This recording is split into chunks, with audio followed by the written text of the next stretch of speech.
Hi guys, your good old no purpose nothing here. Whip tired today. It's Saturday morning. I didn't get a lot of sleep last night. It was pretty crazy last night. I was hiding on the side of the road, and there was a lot of traffic, a lot of Kansas plates. And something I'm going to share is that I was paying attention to drone activity, thinking, well, they're usually watching me. But there were more drones than I've ever seen in the sky last night, and they were moving like shooting stars, which tells me that they were following people that were passing me, which means anybody from Kansas City. I saw a lot of Kansas plates, Kansas City or Kansas. They were following the traffic. I thought it was mostly Gangstalkers, but there was a lot of people being followed last night. And then these drones were moving quick. I remember this happening to me when I'd be in the back of a vehicle with someone else at nighttime and watching the drone follow. And those things can move pretty fast. They've got a really good setup, very nice speed. I remember when the Department of Homeland Security bought like 30,000 of those. A lot of those are going to be in the sky pretty much all the time. Just sharing that for a moment. There's my bike.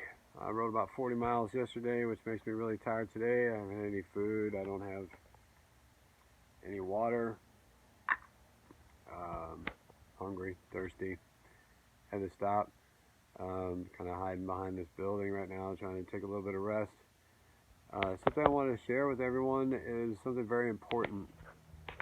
As TIs, I think that it's important that you realize that when you came to the reality and started doing investigations like you're doing now, and probably watching my videos to try to learn more, and I'm really doing my best, but everyone needs to understand that we all have our individual psychological profiles. They're going to act differently. They're going to act how your psychological profile works, okay?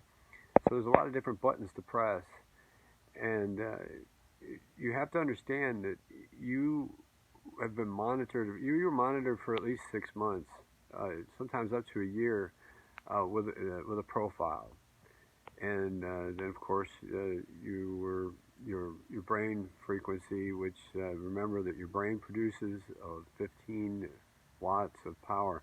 You have a 6-foot radius that's your entire neurological, basically bioelectric nerve system. You permit that. It's all around you. You give it off. Everyone has an individual frequency that they monitor. That's where the remote neural monitoring comes in. Now, not everybody has this, okay? Not everyone's remotely neural monitored. Not everyone is a victim of a lot of the same things that other people talk about. But the most important thing for you to understand is that you are not officially made aware of your stalking until your profile has been built. In other words, you'll be gaslighted with things that they knew about previously. The Gangstalkers will get in front of you and provoke you based on your profile, okay?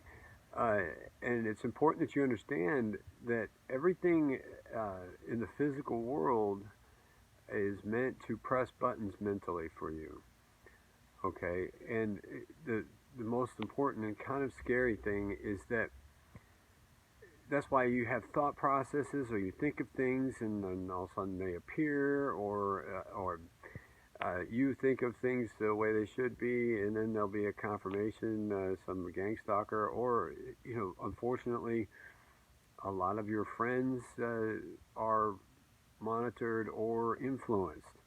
Okay, and it's important that you understand that basically, for the most part, the lower-ranking Gangstalkers are they're actually good people. I know it's very hard for you to understand. You want to have a whole emotional hate for what they're doing to you, and it's very hard to deal with, because recognizing all this it's absolutely terrible. It's very tough to come to those grips and realize that you want to think that everybody is evil, that everybody that is working against you is terrible. And unbeknownst to them, the actions they're taking are, okay?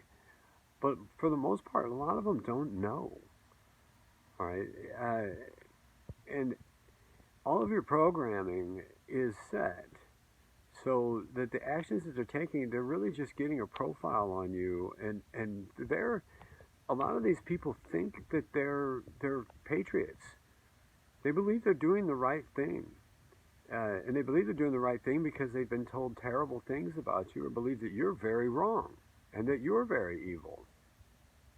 And they really don't even know the reasons why they're doing some of the things that they're doing to you.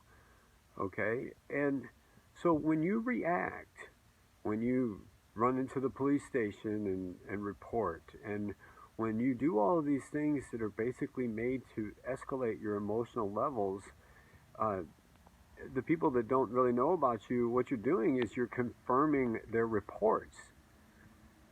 You're making things worse for yourself. Okay, I know that's hard to realize, and I don't blame you a single bit. I mean, I've been through this, okay? I mean, I've been in this since 2004. And I can look back and I can see the things and the actions that they took, and I understand them a lot better. Didn't have a clue back then what was going on. And something that's very important for you to understand is that not only your level of thinking, but those around you are all escalated and programmed, and that they're all made to act in a certain fashion.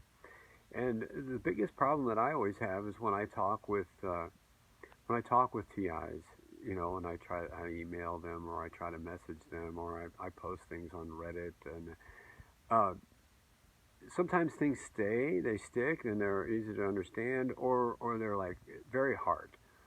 You have a hard time trying to figure out, well, why is he like that? Oh no, he should, no way, I'm getting these people back. I want a revenge. The anger and the emotion is set. I talk about God and the faith. I was a complete atheist until I went through several things. I've been homeless for 3 years, but it was only maybe a year ago that I really started realizing that faith in God was where the strength was. And even then I didn't believe it. And what I'm saying is there were so many thought processes going through my mind and those around me trying to influence those very same thought processes that prevented me from discovering the truths and prevented me from really seeing the faith. I can tell you this through many studies. I used to do a lot of science. I used to teach at the University of Missouri. I was completely an atheist. I spoke very much against Christianity. I didn't believe anybody. I didn't even respect their beliefs. So the reason I'm telling you that is because this is an issue that you have to deal with. You'll see things, and I don't want to be your coach. I just want to share, because being your coach also gives the wrong impression. The things that I'm trying to tell you are very hard to understand at times, especially your faith. And one of the biggest things was the hardest for me to accept is 3 years ago I realized what was going on. I realized that the people I was dealing with, I thought were my friends, all of the other issues that were going on, I found it so hard to believe. But I had to take that step and work against my instincts, work against the things that I thought were ultimately important, and free myself from that network. It's been tough, all right? Homeless, man. But what I'm trying to tell you is that there are a lot of things that you have to do that work against what your natural instincts are, because you have a thought process that is programmed. And it is about those instincts. It's about what is naturally being pushed onto you. Sometimes even what you think is good, it really isn't. And what you're going to notice is that every step you take where you think or you become closer to overcoming the issue or not, you will spiral. And things will get worse. And you won't understand why you're thinking the way you are. And how come I thought it was good. I really, this should have been better. But you'll be betrayed. And you'll see the betrayals. And you won't understand that either, because generally you're a good person in keeping your word. Okay, I'm going to try to talk more about this, but once again, I'm at a 10-minute on the video. I want you all to know that the pain that I suffer doesn't matter. I'm not trying to be important. I'm just trying to be helpful. I'm trying to share the words of God. And you have to understand that really, if you look deeper, the Bible is coded to protect your mind. I would have never told anybody that before until I realized that the strength of Jesus Christ and the faith in God, along with the accompanying of the Holy Spirit, it truly does help. It does affect the depressions and the things that they want to put in you, because you replace that. Okay? Try to study more. Look for yourself. All right? It's important that you do. See the beautiful country. Look at that countryside. I'm feet tired. The hills are terrible to ride my bike on. I can't even do it. I have to walk up the hill. I go down the hill real fast, and then it's 10 minutes walking up a hill. It's tough. But I'm sharing my problems. I want you to understand that you have to gain your faith, and the faith will survive you. Okay, I love you. God bless America. Soldier on, guys.